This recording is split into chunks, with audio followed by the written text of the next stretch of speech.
Hola, este es el grupo 8 y vamos a hablar sobre nuestro análisis del umbral de la libertad. Pase. Bueno, ahorita vamos a hablar de la obra El umbral de la libertad. Como lo pueden ver, es esta que está acá.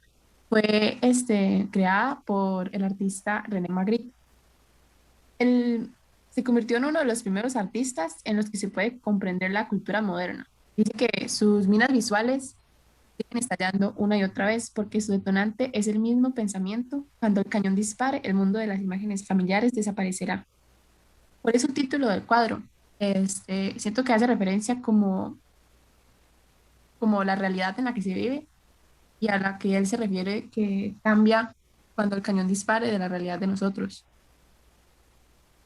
Este es una obra muy importante, ya que es como las más recalcables y toca mucho como con la perspectiva y el punto de vista de las personas. Siguiente diapositiva. ¿Qué es el surrealismo? Esta es una gran pregunta que nos lleva a pensar que es un arte que busca expresar la libertad mediante un punto de unión entre lo irracional y la forma de ver la vida, mostrándonos una nueva realidad. Siguiente.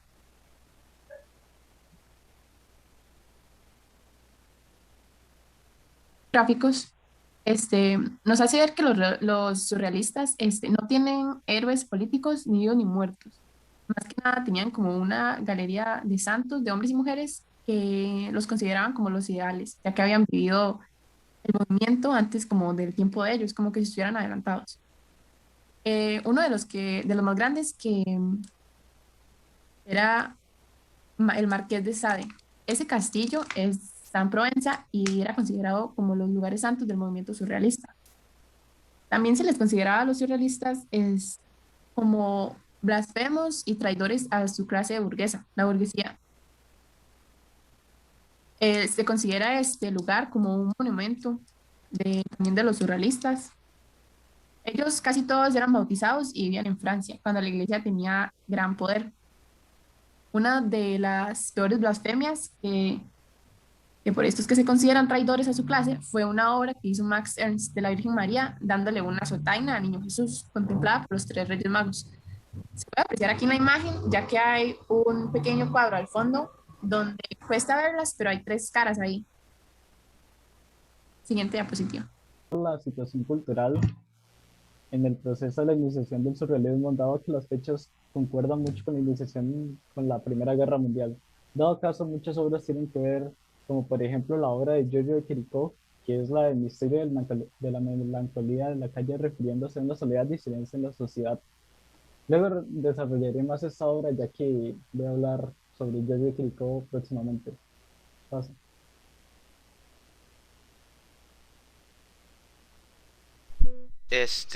Yo voy a hablar de la parte de André Breton. André Breton fue un médico y un escritor. Sus padres, sí, bueno, ellos querían que Breton fuera ingeniero, pero Breton decidió dedicarse a estas áreas. Breton también es conocido como el papa del surrealismo y del dadaísmo. Durante su época de estudio, él analizó obras de Sigmund Freud, y estas obras fueron las que utilizó para crear el movimiento surrealista. Y bueno, el movimiento surrealista, surrealista, perdón, es en donde todo es irracional y nada tiene sentido. Eh, este fue el primer paso al surrealismo, y el cual en el futuro se convertiría en como un estilo de arte fundamental prácticamente y de protesta. Este, Él al tiempo fundó la revista Literature, y en esa revista él publicó el manifiesto del surrealismo, y así le abrió las puertas al movimiento surrealista. Aquí en esta diapositiva se muestra el manifiesto surrealista y su pintura que está expuesta en su obra del arte mágico. Recordemos que Breton era escritor, él no era pintor. Entonces, En el manifiesto del surrealismo, él escribe qué era realmente el surrealismo y cómo era que funcionaba y por qué era importante. De ahí en la portada aparecen varios de los colaboradores que fueron pintores y escritores que dieron a luz el surrealismo, más lo expandieron más. La pintura que aparece al lado es una pintura de su obra El arte mágico, que fue un ensayo, perdón, una novela, perdón, que él escribió y traía esta pintura como portada, que busca también representar un poco lo que es el surrealismo. Giorgio de Chirico. Pase. Es considerado por muchos como una influencia del surrealismo. Nacido en 1888 en Volos, Grecia, de padres italianos, Giorgio de Chirico también es conocido como el fundador del movimiento artístico Escuela Metafísica. Después de estudiar en Atenas y Florencia, fue a la Escuela de Bellas Artes en Múnich, donde tomó influencia de Arnold Brocklin. Giorgio de Chirico volvió a Italia y pintó su primera obra en la cual había influencia de la metafísica, El enigma de una tarde de otoño, después de una experiencia personal. Al año siguiente, Giorgio de Chirico pasó unos días en Turín, donde Giorgio de Chirico quedó impresionado de lo que él llamó el estilo metafísico de Turín, que se apreciaba en la arquitectura de sus arcos y plazas, las cuales se ven muy representadas en las obras hechas por él. En 1918 se fue a vivir a Roma, donde siguió exhibiendo toda Europa. Su periodo de la metafísica fue de 1909 al 1919, en la cual representaba ambientes sombríos y abrumadores, para luego pasarse a un estilo de cuartos con muchos objetos en los cuales lo principal eran maniquíes. Al pasar el tiempo pasó a un estilo de pintura más realista, en la cual no tuvo el mismo impacto que tuvo con el surrealismo. Pase. Misterio y melancolía de una calle. Transmite un sentimiento desolador y tiene que ver con la fecha de su creación, que es el inicio de la Primera Guerra Mundial, en la cual se ve la silueta de una niña jugando en la plaza abandonada.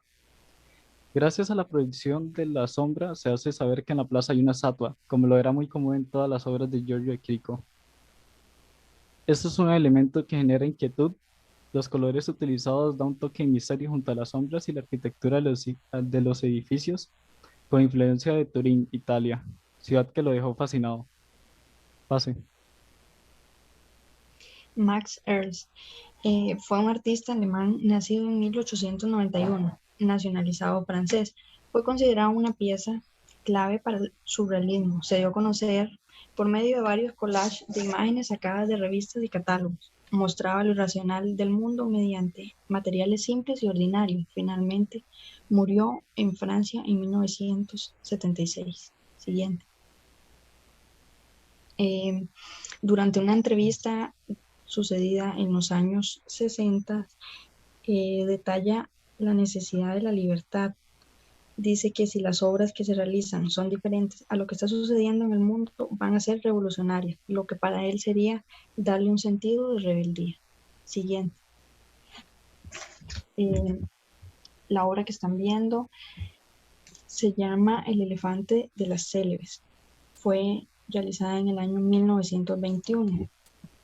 Se puede ver que la tonalidad oscura es la que predomina, el negro y el gris. También se puede ver el color cálido del cielo. La obra asemeja a ser un elefante. Al mirar detalladamente nos damos cuenta que este es un mortero de grano africano. No distinguimos su cabeza, no sabemos si esa es su cola o su trompa, o mucho menos qué es lo que está sujeta a ella. Si esos cuernos pertenecen a un animal o hacen referencia a algo específico. También observamos el cactus realizado con figuras geométricas. No sin último analizar la presencia de la mujer desnuda, que podría expresarse como una mitología. Siguiente.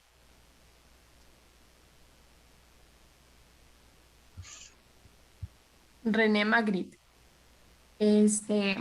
Vamos a hablar, voy a hablar de René Magritte, ya que él se consideraba como un perfecto burgués, bajito, taciturno, suburbano. Él murió en 1968. A la gente le gustan las historias, pero el arte moderno no cuenta demasiadas. Y René Magritte, sus historias no son narrativas en sus obras, sin embargo son instantáneas de lo imposible. En el curso de los objetos se subraya que todo aspecto de imaginación surrealista, la creencia de lo maravilloso, es estado casi de excitación sexual, que Leguizamón llamó como una belleza compulsiva, que siempre estaba oculta bajo la piel de la realidad. Él fue el que mejor hizo la demostración de esta idea. Siguiente diapositiva. Una de las obras de René Magritte es Los Amantes. La forma de hacer ver él estas obras es, visualmente tiene un túnel. Usualmente las obras de Magritte hacen ver lo normal como también en un mundo levemente fuera de lo control. Pintaba las cosas tan convencionales que parecían sacadas de una cortina de lectura. Hay un ángulo en el arte y realidad que se superponen, se encajan y se funden. Ese es el momento de la visión surrealista. Las mejores imágenes de Magritte no parecen fantasías, son secas, minuciosamente pintadas, convencionales e incluso pedestres. Magritte amaba la paradoja y se podía decir que era su maestro absoluto. Aquí en esta obra se refleja cómo dice que muestra un mundo normal, nuevamente para lo control, los colores que usa y la forma en la que hace ver a esta pareja son los que más acentúan esto. Luego fue parte de una de las famosas frases del arte moderno. Se, se menciona que el arquitecto Corbusier puso una foto de una pipa en su tratado de la nueva arquitectura mecánica, como ejemplo de diseño racional. 5 años después, Magritte le rebatió con su cuadro Esto no es una pipa, porque una de las frases más famosas del arte moderno, un manifiesto sobre el lenguaje, del modo en el que el significado es transmitido y frustrado por los símbolos. Porque esto, desde luego, no es una pipa, es un cuadro, una obra de arte, un signo que denota un objeto y activa la memoria. Un pintor había aislado jamás ese hecho básico del arte, tan claramente.